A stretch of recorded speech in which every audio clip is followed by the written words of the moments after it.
بسم الله الرحمن الرحیم. السلام علیکم و رحمت الله و برکاته. پس از این قدر درس ها خواندن، تکرار کردن و اجاد کردن، من امیدوارم که شما لکه روانی خواندن را یاد گرفته اید. آمنتو بالله کما هو بی اسمائه و صفاته و قبلت جمیع احکامه و ارکانه اقرار باللسان و تصدیق بالقلب. ترجمه آن در زیر آورده شده است. در صفحه 20 اگر نگاه کنیم درباره صفت ایمان مفصل گفته شده است. در اینجا صفت ایمان مفصل این است: آمنتو بالله و ملائکته و کتبه و رسوله و الیوم الآخر و القدر خیره و شره من الله تعالی و البعث بعد الموت. پس از آمنت بالله این آمده است: حق لا اله الا الله محمد رسول الله. این در پایان ترجمه به فارسی و به حرفهای تاجیکی آورده شده است. حق است که نیست خدای مگر الله و محمد رسول الله است. اینجا آیت 163 سوره نساء آورده شده است. از بس که در آن کتاب بود، ما که از روی کتاب قاعده بغدادی درس میگیریم، درس میآموزیم، به همین خاطر هر چیزی که در اوج است ما آن را در اینجا جای دادیم و در ردیف درس های گذشته اینها را میخوانیم. این هم الکی بعد از خواندن شما برای خودتون معلوم میکنید که خواندن شما در روانی خواندن چقدر بهتر شده است. من آهسته آهسته میخوانم، شما پس از خواندن تکرار کنید. اینا اوحینا الیک کما اوحینا الی نوح و نبیین من بعده و اوحینا الی ابراهیم و اسماعیل و اسحاق و یعقوب و الاسباط و عیسی و ایوب و یونس و هارون و سلیمان و آتینا داوود زبورا. صدق الله العظیم. پس از اینها یک چند کلمه ها آورده شده است. من اینها را نیز روانی میخوانم. انهما انهم انها انهن انه انکم انکی انکما انکن انی انا اولئک اولئکما اولئکم جعلنا افعلوا احفظوا واطیعوا اقتلوا انصروا انصیتوا واسمعوا واتركوا المشركین فی نار جهنم خالدون و خالدین لا تقنطوا. پس از آنچه که خواندیم قسمت از آیت 53 سوره زمر آورده شده است.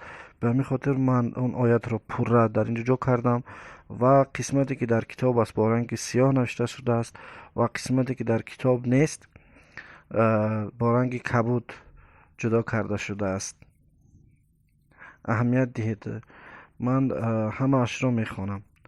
قل یا عبادی الذین اسرفوا على انفسهم لا تقنطوا من رحمت الله ان الله یغفر الذنوب جمیعا انه هو الغفور الرحیم. پس از آن نوشته ها در اینجا نوشته دیگری هم هست. راستی من نیافتم که این آیت است، حدیث است، به همین خاطر من آن را ترجمه نکردم. من العابدین استحفظوا ادیانکم یستبشرون این ربکم استغفروا قبلکم استنصروا استغفروا ستغلبون این کنتم ظاهرین التواضع مع المتواضعین والتکبر مع المتکبرین العلم حسن والجهل قبح الذکر نور والغفلة ظلمات والله اعلم بالصواب. پس از این 115 آیتی سوره انعام آورده شده است. ترجمه آیت ها در پایانشان هست. به خاطر کوتاه شدن وقت من آنها رو نمیخونم. و تمت کلمات ربک صدقا و عدلا لا مبدل لکلماته و هو السمیع العلیم. در اینجا آیت های 180 182 سوره صافات آورده شده است. این آیت های آخر سوره صافات می باشد و هر کسی هر وقت که قرائت میکند در آخر قرائت این را میخواند. شنیده باشید اگر سبحان ربک رب العزت عما یصفون و سلام علی المرسلین والحمد لله رب العالمین. شما این را از یاد کنید. در اینجا یک چند کلمه نوشته شده است. پس از این آیتی که خواندیم یک چند کلمه نوشته شده است. کلمه ها این طور خوانده می شوند: ابجد، حوض، حطی، کلمن، سعفص، قرشت، فخذ، سازغ. اینها چیستند؟ اینها یک حساب را حساب ابجد میگویند. یک دوره این حرف ها را با چنین کلمه ها جدا کردند، یعنی که آمیخته کردند و هر کدام اینها را رقم گذاری کردند. اون رقم گذاری را در اینجا من نگاه کنید نوشتم این را حساب ابجد میگویند. از بس که کلمه یکم این جا ابجد نوشته شده است، شاید به همین خاطر اینجا من به ترتیبی که الفبا هست، از روی همون ترتیب من رقم ها رو در پایان حرف های الفبا نوشتم. اما در اینجا یک چند مثال است دایر به حساب ابجد. معلومات بیشتر رو در اینترنت میتوانید جویا شوید.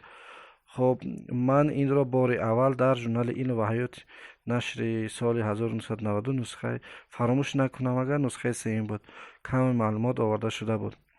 مثال چند نمره می نویسیم، بعدا اون را به رقم میتونیم افاده کنیم. هنگام حساب میتوانید به جدول نگاه کنید. مثال یکی از نام ها رو من انتخاب کردم، عبدالحمید. در اینجا اشاره زیر، زبر، پیش، ساکن، تشدید به این نوبت گرفته نمیشد، تنها حرف ها به این نوبت گرفته می شوند و من این حرف ها رو طبق رقم هایی که در جدول نشان داده شده است در پایانش نوشتم. اگر نگاه کنیم عین به دال، در اینجا رقم 70، عین ب را نگاه کنیم رقم 2 هست، دال را نگاه کنیم رقم 4 است. همچنین دیگر حرفهایش 1 3 8 40 10 4. مثال در پایانش همینا به نقطه جایگیر شدگی هستند.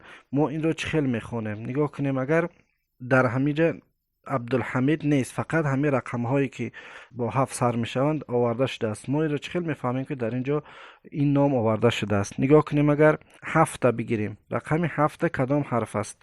خب حرف ز است نه؟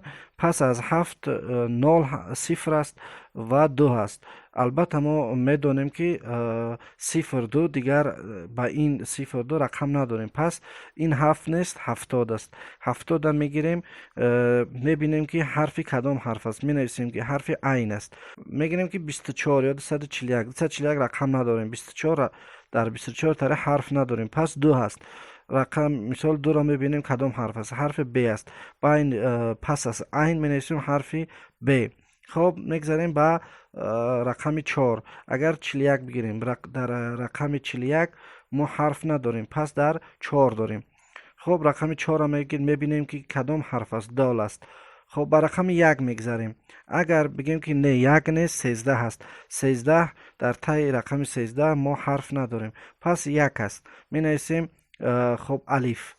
بعد این ما میبینیم که 3 و 0 میماند. خب اگر 3 رو تنها بگیریم 08 می شود. خب 08 رقم نداریم، پس در اینجا 3 نیست، حرف سیوم نیست، حرف سی است که زیر حرفی قرار دارد. این لام است. می نویسیم سی، یعنی که این لام است. می نویسیم لام. خب در اینجا 8 میموند. اگر در 8 4 علاوه کنیم میشد 84. ما در زیر 84 حرف نداریم، پس از این خلاصه میبریم که 8 تنها هست. می نویسیم 8، میبینیم که کدام حرف است؟ میبینیم که حرفی ح است. خب حرف ح رو می نویسیم. 4 هم همین خیل. ببینیم اگر که 4 را تنها بنویسیم که رقم دال است، اما میماند 01. ما در 01 رقم نداریم، حرف نداریم. خب پس این 0 از 4 است، می شود 40.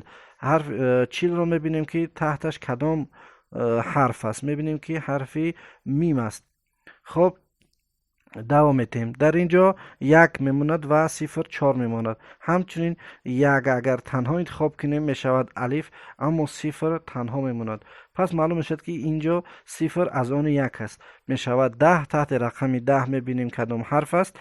حرف یا هست. می نویسیم حرف یا، میماند حرف 4. رقم 4 را میبینیم. خب در تحت رقم 4 حرف دال است، می نویسیم دال. از این خلاصه بعد حرف ها را نوشتن میخوانیم که این کدام نام است؟ عبدالحمید. شما می توانید نام ابوبکر را به حیث مثال خودتان کار کنید. این یک معلومات علاوگی برای شوقمند شدن بود. آخران جمله که در آنجا آورده شده است این جمله اعوذ بالله من الشیطان الرجیم، پناه میبرم به الله از شیطان رانده شده. صدق الله العظیم. به همین درس قاعده بغدادی ما تا سوره الحمد که بود با آخر رسید. از شما احتراماً خواهش کردم می شود درس های ما رو پیگیری کنید. ما انشاءالله به آموزش سوره ها میگذریم، نکی به خاطر روانی شدن خواندن قرآن ما از سوره های کوتاه از انشاءالله از پاره اما آغاز میکنیم.